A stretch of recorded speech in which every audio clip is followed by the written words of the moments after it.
अपन friends, मैं अजय कुमार फिर से अपनी सक्सेस स्टूडियो के आया हूँ। आज हमारे साथ जो हमारे गेस्ट हैं वो नीट टॉपर कमलेश सैनी है, जिन्होंने 720 में से 710 नंबर लाके अपने परिवार, अपने क्षेत्र और अपने जो एजुकेशन सोसाइटी है उसका नाम रोशन किया है। तो उनसे जानेंगे इनकी पूरी जर्नी, सफलता की कहानी, किस प्रकार उन्होंने अध्ययन किया, कैसे पढ़ा। तो सबसे पहले स्वागत करते हैं अपने चैनल सबसे बड़ा मोटिवेशन में। स्वागत है आपका।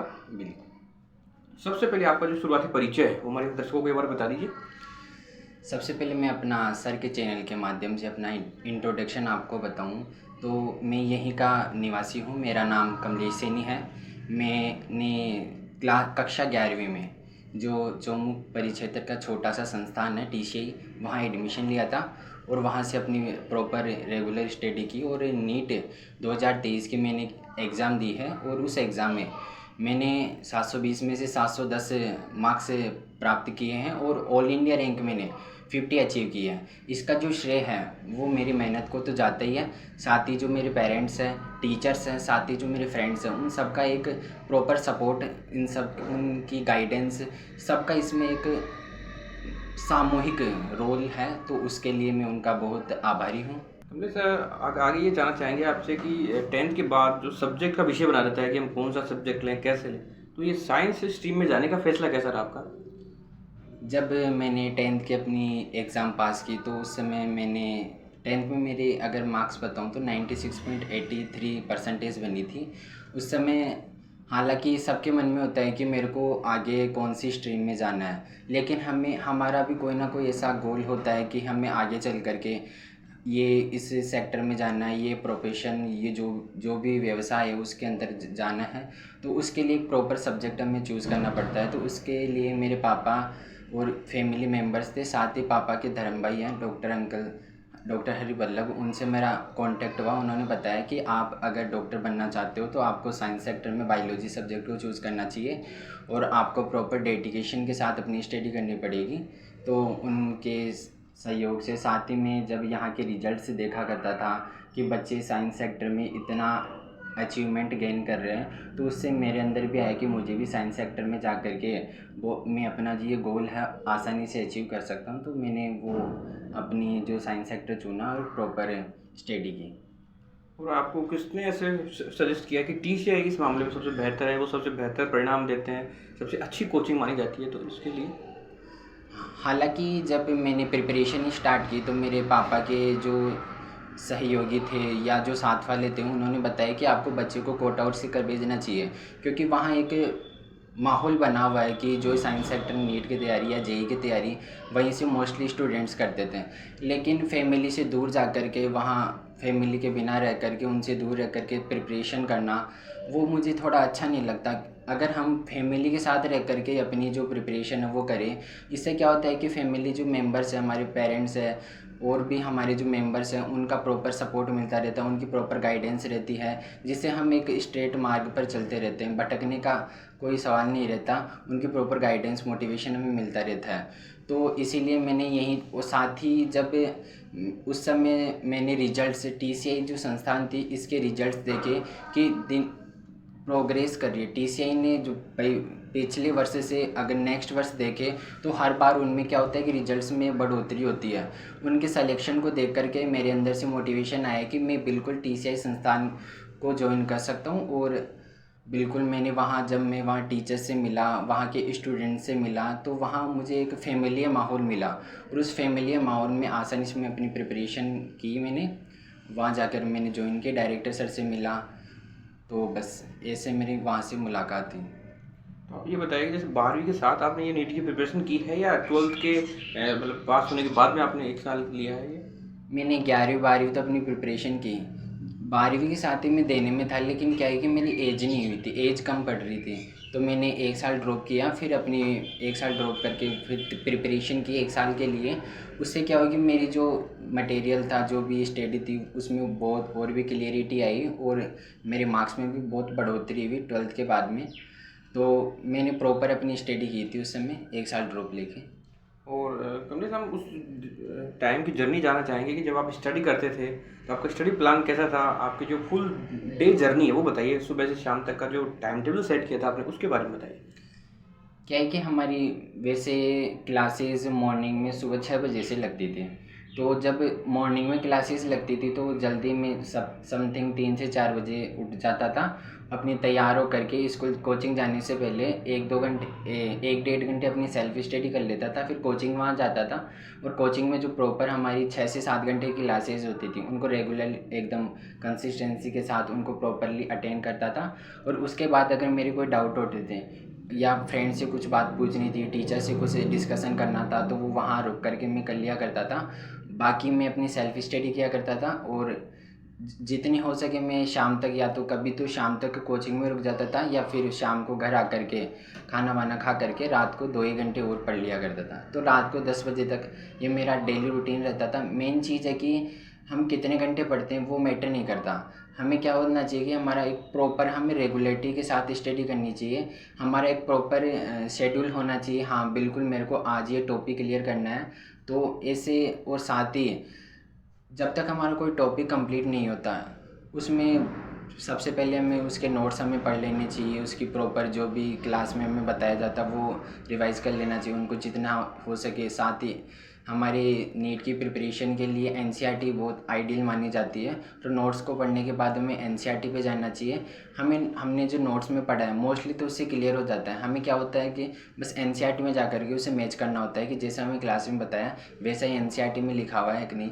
एनसीईआरटी पढ़ने के बाद हमें जो भी प्रैक्टिस है, प्रैक्टिस भी ज़रूरी है। जैसे हमारा कंटेंट क्लियर होता है तो प्रैक्टिस करनी चाहिए। जितने भी क्वेश्चंस हम कर सके उस टॉपिक से रिलेटेड वो हमें करनी चाहिए। जब प्रैक्टिस और थ्योरी क्लियर हो जाती है तो थोड़ा बहुत उस चैप्टर या टॉपिक का हमारे माइंड में क्या हो जाता है, एक माइंड फॉर्मेट बन जाता है। और ये फॉर्मेट बनना भी ज़रूरी है। जब आपका चैप्टर कंप्लीट हो जाता है हमारा, तो मैं ये काम किया करता था कि मैं थोड़ी देर बैठता था बिना बुक खोले और अपने माइंड में एनालिसिस करता था कि मैंने इस पूरे चैप्टर में क्या सीखा है। तो ऐसे हमें लास्ट में एक निचोड़ निकालना चाहिए, वो बहुत ज़रूरी है। निचोड़ निकालने से क्या होता है कि आगे जब हम रिवीजन करेंगे, प्रिपरेशन करेंगे, क्वेश्चंस करेंगे तो उनमें आसानी होगी, सरलता होगी। तो जैसे बताया कि स्मार्ट स्टडी के बिना आप नहीं कर सकते। आप कितने घंटे पढ़ाई करते हैं वो मैटर नहीं करता, उन घंटों में कितना आपने लिया है, गेन किया है, वो सबसे ज़्यादा इंपॉर्टेंट है। तो कुमले जी, आगे हम ये जानना चाहेंगे कि आपसे कि जैसे काफ़ी बच्चे तैयारी करते हैं, नीट की भी करते हैं, यदि 1 साल नहीं हुआ, 2 साल नहीं हुआ तो हार मान लेते हैं, वो छोड़ देते हैं उस राह को। तो आप उनके लिए क्या कहना चाहेंगे कि वो अपनी राह नहीं छोड़ें? यदि 1 बार 2 बार फेल हो गया तब भी प्रयास जारी रखें, तो इसके लिए उनको आप क्या संदेश दोगे? बिल्कुल, हम चाहे कोई सी भी एग्ज़ाम हो, कोई सा भी सेक्टर हो, हमने जो डिसाइड किया है उसके पीछे कोई ना कोई हमारा रीज़न होता है। भाई हमारी फैमिली का कोई सपना है, पापा का सपना है, या फिर कोई ऐसी मोमेंट हमने देखा है कि उसकी, भाई जैसे हमने कोई भी चीज़ देखी, हाँ बिल्कुल मेरे को इस चीज़ को सुधारना है तो मेरे को इस सेक्टर में जाना पड़ेगा। तो उस चीज़ को हमें हमेशा ध्यान रखना चाहिए। हाँ, मेरे को बिल्कुल इस समाज के लिए, अपने परिवार के लिए, अपने लिए कुछ ना कुछ करना है। तो इसके लिए अगर मैं 1-2 बार फेल भी हो गया कोई बात नहीं, हमें अंदर से सेल्फ मोटिवेटेड रहना चाहिए। हम हमेशा उस रीजन को ध्यान में रखना चाहिए। हाँ बिल्कुल मेरे को करना है। इस बार थोड़ी बहुत कम मेहनत रह गई, आपको क्या करना चाहिए, भाई आप असफल हो गए तो आपको उससे भयभीत होने की ज़रूरत नहीं या दुख मनाने की ज़रूरत नहीं है। भाई मेरा सिलेक्शन नहीं हुआ, आपको क्या करना चाहिए, भाई आपका सिलेक्शन क्यों नहीं हुआ, थोड़ी बहुत जो कमियां आपकी रह गई आप उन कमियों को जाने कि मैंने क्या कमियां रख दी, तो उन कमियों को परखें, उनको दूर करने का ट्राई करें। अगली बार आप अपना प्रॉपर बेस्ट है बेस्ट दें, उससे भी थोड़ा ज़्यादा प्रयास करें। आप बिल्कुल अपना जो गोल है वो अचीव कर लेंगे। तो आपको क्या करना है कि अपने गोल के प्रति डेडिकेट रहना है। सबसे जो बड़ा सवाल ये है आपसे कि जब नीट का रिजल्ट आया तो आपको किसने बताया कि आपके हेलो इतने मार्क्स आए हैं? किसने आपको कॉल किया? और जब पता चला आपको तो आप कितने खुश थे और घर में माहौल कैसा था उस दिन? उस दिन क्या है कि हमारे घर में सिस्टर के यहाँ प्रोग्राम था, हम सब फैमिली वाले वहाँ गए हुए थे, घर भी लोग था। तो उस दिन जब ऐसे मान लो हम, रिजल्ट है ना शायद 9 सवा 9 के समथिंग आया था, तो हम वहाँ से 9:30 बजे निकले थे। उस समय क्या है कि फ़ोन, सबके फ्रेंड्स के भी फ़ोन आ रहे थे, टीचर्स के भी फ़ोन आ रहे थे, तो मैं फ़ोन देख नहीं पाया। जब मुझे पता चला, भाई मेरे छोटे भाई ने बताया कि आशीष भैया का फ़ोन आ रहा है, फ्रेंड का फ़ोन आ रहा है, सर का फ़ोन आ रहा है, तो मैं देखा ज़रूर रिज़ल्ट आ गया होगा। तो मेरे अंदर भी हाँ बिल्कुल रिज़ल्ट आ गया। क्या हो कि उस दिन जब हम प्रोग्राम में थे तो हमारे जो टीचर्स थे वो बाहर आकर खड़े हुए थे, वो वेट कर रहे थे। तो ये एक अंदर से बिल्कुल खुशी होती है कि टीचर्स वेट कर रहे हैं, टीचर्स बाहर आए हैं। तो उस समय जब हम घर आए तो बाहर हमें टीचर्स मिले और टीचर्स ने हमें बताया कि आपकी ये रैंक आई है, आपने ऑल इंडिया रैंक 50 अचीव किया, आपकी नीट की मेरिट लिस्ट में नाम आया। तो उस समय उस रिज़ल्ट के बारे में सुन कर के बहुत मुझे भी बहुत प्रसन्नता हुई, मेरे फैमिली मेम्बर्स को भी बहुत प्रसन्नता हुई। तो बिल्कुल वो एक गौरवान्वित पल था, वो हमेशा मेरे लिए यादगार रहेगा। हमेशा आपके जो परिवार का सपोर्ट है वो कैसा रहा जब आप पूरे ये पढ़ाई करते रहे, लगे रहे, मेहनत करते रहे, इसके पीछे परिवार का सपोर्ट कैसा रहा? बिल्कुल, हम अकेले कोई भी मुकाम हासिल नहीं कर सकते। उस किसी भी गोल को अचीव करने के लिए हमारी मेहनत के साथ साथ हमारे जो पेरेंट्स हैं, फैमिली मेम्बर्स हैं, उनका फुल सपोर्ट रहता है। मेरे जो पेरेंट्स हैं, माता पिता हैं, वो हमेशा कोई भी प्रॉब्लम होती थी उसमें आगे बढ़ कर के मेरे बोलते थे कि आपको कोई भी समस्या हो तो मुझे बताओ, मैं उसे दूर करूँगा। और वो समस्या मैं उन्हें बताऊँ उससे पहले वो खुद ही जान लेते, हाँ बच्चे को ये चाहिए या बच्चे को ये समस्या हो रही है, तो वो उसे दूर करने का पूरा ट्राई करते थे। और जब भी मेरे मार्क्स से मेरे मेहनत के अकॉर्डिंग नहीं आते थे, जब तो मैं थोड़ा बहुत डीमोटिवेट हो जाता था, तो वो मुझे मोटिवेट भी करते थे, कोई बात नहीं, इस बार थोड़ी सी कम रह गए, अगली बार आपको क्या करना है, इन कमियों को दूर करके अच्छा परफॉर्मेंस अपना देना है। तो इस समय प्रॉपर गाइडेंस उनकी मिलती रहती थी, तो वो बहुत मेरे लिए सपोर्टिव रही है। और आगे ये बताइए कि आपका जो आइडियल, आपका आदर्श कौन है जिसने आपको हमेशा मोटिवेट किया हो? आप जब भी नीचे गिरे हो तब आपको ऊपर उठाए हो, आपको हमेशा मोटिवेशन प्रदान किया हो, तो कौन, किसे मानते हैं आप अपना आदर्श? मेरे पेरेंट्स तो है ही, साथ ही जो टीसीआई संस्थान के डायरेक्टर सर आर सर हैं, उन्होंने हर समय पर्सनली मुझे गाइड किया है कि आपको कैसे आप अपने गोल को अचीव कर सकते हो। उन्होंने बताया कि हमें हमेशा बड़े सपने देखने चाहिए, बाकी वो अचीवमेंट फिर उनकी जो प्रॉपर स्ट्रेटजी जो है वो आपको बनानी चाहिए। मतलब मेरे जो आइडियल रहे हैं वो मेरे टीचर आर सर रहे हैं, उन्होंने पर्सनली मुझे गाइड किया है कि मैं कैसे अपना बड़ा गोल अचीव कर सकता हूँ। बताया कि इनके जो आर सर हैं टीसीआई के, वो इनके आदर्श हैं, इन्होंने गाइडेंस दिया इनको और उनकी इन्होंने पालना की और आगे नंबर ये लेके आए। तो आप जैसे सबसे बड़ी बात ये भी है कि जैसे काफ़ी जो युवा हैं अभी तैयारी भी कर रहे हैं, वो सोशल मीडिया के बिना रह नहीं सकते, तो आपने इसकी दूरी कैसे बनाए रखी, ये सब कैसे पॉसिबल हुआ उसके बिना आप रह पाए और आपने प्रॉपर तैयारी की? जी, हम जो भी एग्ज़ाम की प्रिपरेशन कर रहे हैं, हमें क्या होता है कि इस एग्ज़ाम की प्रिपरेशन के 2 सेक्टर होते हैं। एक तो हमें प्रॉपर स्टडी करनी है, उनके प्रॉपर टेस्ट पेपर लगाने हैं। साथ ही दूसरी चीज़ होती है कि हम मेंटली कितना उस एग्ज़ाम के प्रति स्ट्रॉन्ग है, कितना फिट है उस एग्ज़ाम को लेकर के। तो मानसिक रूप से हम जितने दृढ़ होंगे, हाँ, हमें अपना हमेशा अपना जो गोल है, हाँ, मेरे को 1-2 साल उस प्रिपरेशन में लगाने हैं, मेरे को जितना भी हो सके अपना मैक्सिमम से मैक्सिमम लगाना है। ये अंदर से हमारे अंदर से ये चीज़ें आनी चाहिए, हम सेल्फ मोटिवेटेड होने चाहिए। अगर हम खुद उन अपने सपनों को, अपने पेरेंट्स के सपनों को याद रखेंगे तो हम उनसे थोड़ी बहुत दूरी बना के रखेंगे। हमें क्या होता है कि 1-2 साल प्रिपरेशन करनी है, बाद में हम उनका यूज़ कर सकते हैं, ज़्यादा नहीं।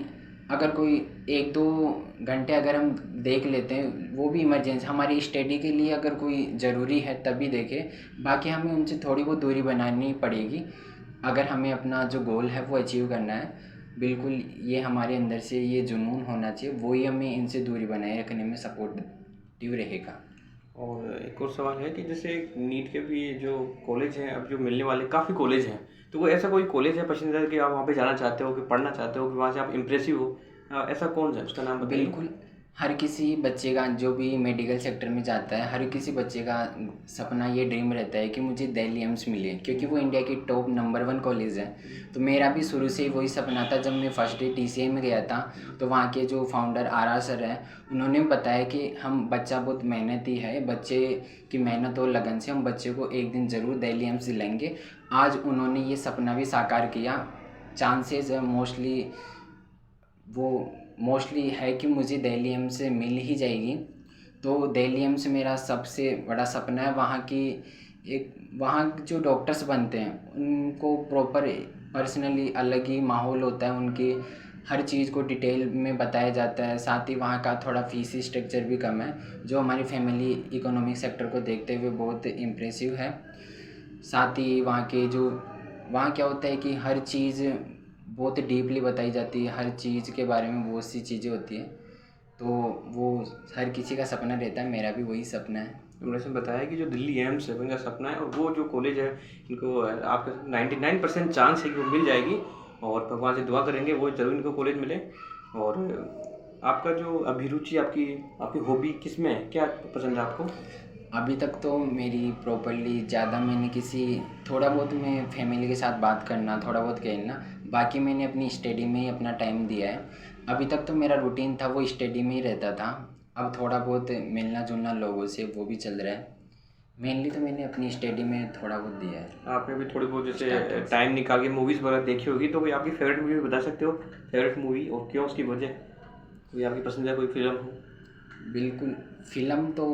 फ़िल्म जैसे लोग कहते थे कि जो बाहुबली शुरू में आई थी वो मैंने देखी नहीं थी। बहुत अच्छी मूवी है, तो मेरा भी मन कर रहा था कि मैं भी बाहुबली को देखूं। जब मैंने देखा तो बाहुबली का हालांकि फ़र्स्ट पार्ट इतना बेटर नहीं लगा, लेकिन सेकंड पार्ट बहुत अच्छा लगा।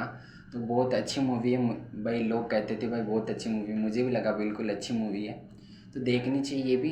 एक दो और तो भी वैसे पता है मूवीज़। कि बाहुबली जो मूवी है राजा मौली की, वो इनकी फेवरेट फिल्म है। जो भी युवा आपको देख रहे हैं, सुन रहे हैं, जो अभी नीट का अभी रिजल्ट आया है और अब फिर से युवा तैयारी करने लगे नीट की, फिर से जो रह गए थे या जो अब फ्रेशर हैं, तो उनके लिए क्या कहना चाहिए? वो कैसे अपनी स्टडी प्लान करें, कैसे पढ़ाई करें, कैसे अपने लक्ष्य को और आपकी तरह नीट में अच्छे नंबर लेके आएँ?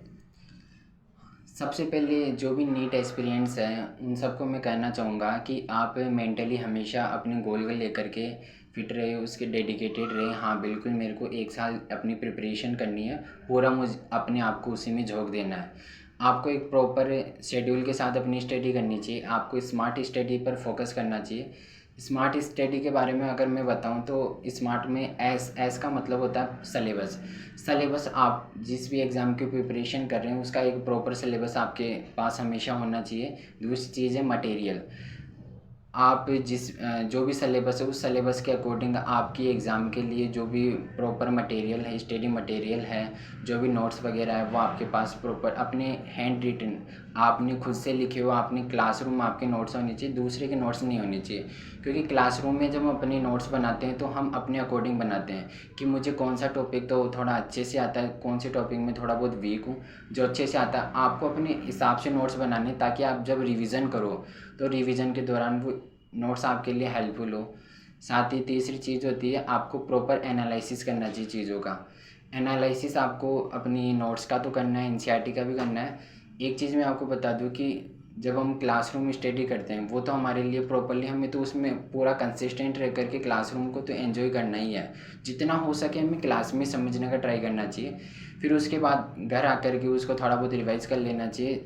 कोई भी टॉपिक या कोई भी चैप्टर हमारे ऐसे मान लो 15 से 20 दिन तक क्लास में चलता है, तो साथ साथ में उसको पढ़ना चाहिए। जब वो चैप्टर कंप्लीट हो जाता है, चैप्टर के कंप्लीट होने के बाद हमें क्या करना चाहिए, उसकी थोड़ी बहुत नोट्स एक बार वापस से पढ़ करके, एनसीईआरटी पढ़ करके, फिर उसकी जितनी हो सके उतनी प्रैक्टिस करनी चाहिए। क्योंकि प्रैक्टिस के बिना परफेक्शन नहीं आएगा। प्रैक्टिस करना बहुत ज़रूरी है। और हम जिस भी एग्ज़ाम की प्रिपरेशन करें उसमें एमसीक्यूज़ आते हैं, ऑब्जेक्टिव क्वेश्चंस आते हैं, तो उनके लिए प्रैक्टिस से ही परफेक्शन आएगा। उनसे हमारी जो कमियाँ हैं वो हमें पता चलेगी। दूसरी चीज़ होती है टेस्ट पेपर देना। जितनी क्लासरूम हमारे लिए इम्पोर्टेंट है उससे कई गुना ज़्यादा इम्पोर्टेंट है टेस्ट पेपर देना। टेस्ट पेपर देना ही नहीं, टेस्ट पेपर देने के बाद हमें उसका प्रॉपर्ली एनालिसिस करना चाहिए। भाई टेस्ट पेपर हमने दिया जहाँ भी हम दे रहे हैं, उसके बाद एक बार जब आप आंसर की से अपने क्वेश्चंस को मैच करिए, तो उससे पहले एक बार वापस से आप अपने पेपर को सोल्व किया कीजिए। उससे क्या होता है कि आपने टेस्ट पेपर देते समय क्या गलतियाँ आपने कर दी थी, क्या गलत आपने सोच लिया था, क्वेश्चन आपके जो भी गलत हो रहे हैं वो गलत क्यों हुए। भाई आपने क्वेश्चन को पढ़ने में गलती कर दी, ऑप्शंस को अच्छे से नहीं देखा, या फिर आप पहले से पूर्वाग्रह से ग्रसित थे, आधा ही क्वेश्चन पढ़ा आंसर टिक लगा दिया। तो उन गलतियों को देखें और उनको वो आगे नेक्स्ट टेस्ट में रिपीट ना हो, ऐसा हमें ट्राई करना चाहिए। तो हमें प्रॉपर क्लासरूम में एंजॉय करते हुए टेस्ट पेपर पर अच्छे से पीएचडी करनी चाहिए। टेस्ट पेपर से अपनी जो भी मिस्टेक्स है उनको दूर करना चाहिए। हाँ मेरे इस टॉपिक ये चैप्टर मेरा वैसे तो थोड़ा बहुत क्लियर है, लेकिन ये थोड़ी बहुत कमियाँ रह गई, तो उनको वापस से जाके नोट्स में देखा, एनसीईआरटी में देखा। इससे क्या होता है कि आपको अपनी कमियों पर वर्क करना है। ऐसे ही पूरे थ्रू आउट द जर्नी आपको करना पड़ेगा। भाई चैप्टर कंप्लीट होता है, आपके टेस्ट लगते हैं, टेस्ट दिया, फिर थोड़ा बहुत जो भी मिस्टेक हुई एक बार वापस से अपने नोट्स देख लिए। तो ऐसे बस इतनी सी स्टडी करनी है। बहुत ज़्यादा हमें डिप्रेशन में आने की ज़रूरत नहीं है। मेन चीज़ है आप रेगुलरिटी कंसिस्टेंसी के साथ अपनी स्टडी करते रहिए, आप आसानी से अपना जो गोल है उसे अचीव कर लेंगे। आपने इसमें बताया कि जो स्मार्ट का ओपन रूप इन्होंने रखा आपके सामने, मैं उम्मीद करता हूँ कि आप इसको फॉलो करेंगे और ज़रूर सफल होंगे। कमलेश जी, आप कोई एक मोटिवेशन लाइन यदि आपको याद आ रही हो, कोई दोहा, कोई इंग्लिश में थॉट्स, कुछ थॉट्स, तो आप बता सकते हैं हमारे दर्शकों को? हिंदी, इंग्लिश किसी में भी चलेगा।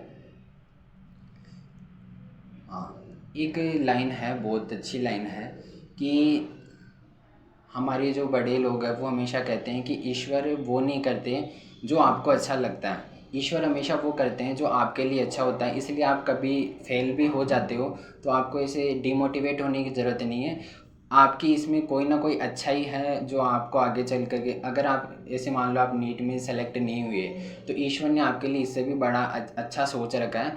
तो आपको इसे डिमोटिवेट होने की ज़रूरत नहीं। कोई बात नहीं, मैं थोड़ा इसमें फ़ेल हो गया तो मैं किसी और चीज़ में अपना पूरा जो ध्यान है, पूरा डेडिकेशन दूंगा।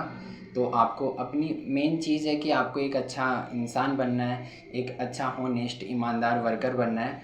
आगे जा कर के हम जिस भी सेक्टर में जाते हैं, जो भी प्रेफरेंस, जो भी हम व्यवसाय करें, जो भी जॉब हमें मिले, उसको हमें होनेस्टली अपना पूरी 100% देते हुए करना है। मेन चीज़ वही है, हमें अपनी सोसाइटी के लिए, अपने परिक्षेत्र के लिए, अपने यहाँ के लोगों के लिए, फैमिली के लिए करना है। ये जुनून, ये चीज़, ये जिज्ञासा, ये डायरेक्शन, प्रॉपर डेडिकेशन हमारे माइंड में हमेशा रहना चाहिए। बहुत ही अच्छे ब्यूटीफुल शब्दों में अपनी बात को भी खत्म किया कि ईश्वर यदि अपने कुछ नहीं, अगर नहीं लग पा रहे हैं कुछ भी, तो अपने लिए अच्छा सोच रखा है। तो आप बस निरंतर रखें, धैर्य रखें, पेशेंस रखें और कठिन मेहनत के साथ उसको अचीव भी आप करें। और मैं फिर से बधाई देता हूँ इनको कि ऑल इंडिया रैंक में इन्होंने 50 हासिल की है और बहुत बहुत धन्यवाद। और अंत में अपने चैनल सबसे बड़ा मोटिवेशन की तरफ से एक छोटा सा उपहार, छोटी सी भेंट।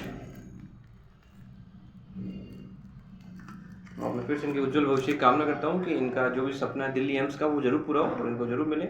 उनके आगे की जो भविष्य है उनके लिए उज्जवल कामना करते हैं। जय हिंद।